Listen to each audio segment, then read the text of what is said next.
Pemirsa, warganet heboh soal ribuan rekening yang tiba-tiba dibekukan. Bahkan salah satunya merupakan milik co-founder Kaskus, Andrew Darwis. Angkanya pun bikin kaget. Ada lebih dari 28.000 rekening yang disasar karena dicurigai terlibat jaringan judi online. Supaya nggak cuma ikut heboh, kita bedah bareng kronologi, alasan, dan juga cara lindungi saldo kita yang akan diantarkan oleh rekan saya, Serliana Salsabila, dalam Insight Report berikut ini. Beberapa hari terakhir, lini masa media sosial yang lagi rame banget sama isu yang bikin was-was. Rekening mereka tiba-tiba kena blokir. Yang bikin heboh, salah satu founder dari Kaskus, Andrew Darwis, juga jadi salah satu korbannya. Menurut laporan, nggak cuma 1-2 orang aja nih yang kena. Tapi terdapat 28.000 rekening yang juga ikut kena blokir. Kita akan bahas satu-satu biar nggak cuma ikutan rame, tapi juga paham konteksnya. Ya, viralnya kasus ini bermula dari keluhan warganet di sosial media X. Mereka mengeluhkan bahwa rekeningnya tidak bisa dibuka dan tidak bisa dipakai transaksi. Ada juga beberapa yang menyebut dari Bank Jago, ada juga yang dari BCA. Lalu muncul nih nama Andrew Darwis yang juga akhirnya dia jadi korban pemblokiran rekening mendadak. Katanya begini. Rekening Bank Jago diblokir sama Bank Jago atas permintaan PPATK. Diblokir pas hari Minggu, kantor PPATK hari libur nggak buka juga. Kirim email, inbox PPATK-nya full. Hari Minggu manusia juga bisa transaksi kali, begitulah keluhannya di sosial medianya. Lalu setelah Andrew Darwis ini speak up, warganet lainnya juga akhirnya ikutan speak up. Seperti yang juga dialami oleh Anindita atau @anindrami. Kak, aku sama banget, baru ngeh juga nih kemarin kalau rekening BCA aku keblokir. Setelah kontak Halo BCA, katanya diblokir atas perintah PPATK. Ngapain deh ngeblokir rekening yang transaksinya cuma jajan dan belanja bulanan? Nah, dirasakan juga ya. Lalu juga ini juga dirasakan oleh Manca atau @ECCAELIA. Oke, ini nama akunnya. Kak, ini sama banget case-nya sama rekening aku tiba-tiba nggak bisa dipakai sampai aku nyoba ke 3 ATM buat narik uang, tapi gagal terus. Akhirnya nelfon call center BCA, katanya ada pengkinian data dari PPATK. Disuruh nunggu 1 jam, nanti katanya rekeningnya bisa digunakan lagi.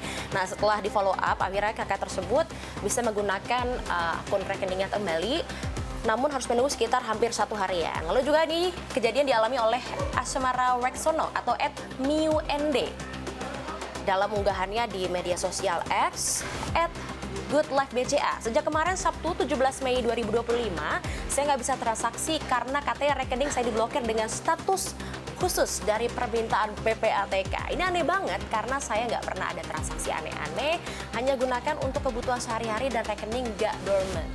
Dari sekian banyaknya keluhan dari warganet, memang patternnya sama, mereka tiba-tiba diblokir padahal mereka nggak pernah menggunakan rekening untuk transaksi yang aneh-aneh dan rekeningnya pun nggak dormant. Lantas dari kronologi viralnya kasus ini, bagaimana sih tanggapan dari PPATK? Nah, PPATK juga akhirnya buka suara nih oleh Kepala PPATK yakni Ivan Yusdiawardana.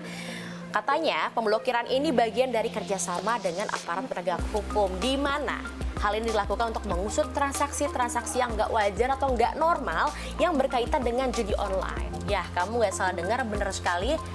Ini terkait dengan judi online. Nah, di sini akhirnya PPATK menemukan banyak pola yang ngarah ke transaksi nggak wajar. Contohnya misalnya ada tiba-tiba rekening yang nerima dana dalam jumlah besar dalam hitungan menit, lalu juga ada perputaran uang yang cepat dalam hitungan detik atau menit, dan juga ada yang bahkan diduga jadi rekening penampungan untuk robot judol atau judi online. Memang nggak jauh-jauh akar dari masalah ini karena adanya transaksi yang mencurigakan yang dicurigai oleh PPATK. Nggak tanggung-tanggung, ada sekitar 28.000 rekening yang diblokir oleh PPATK.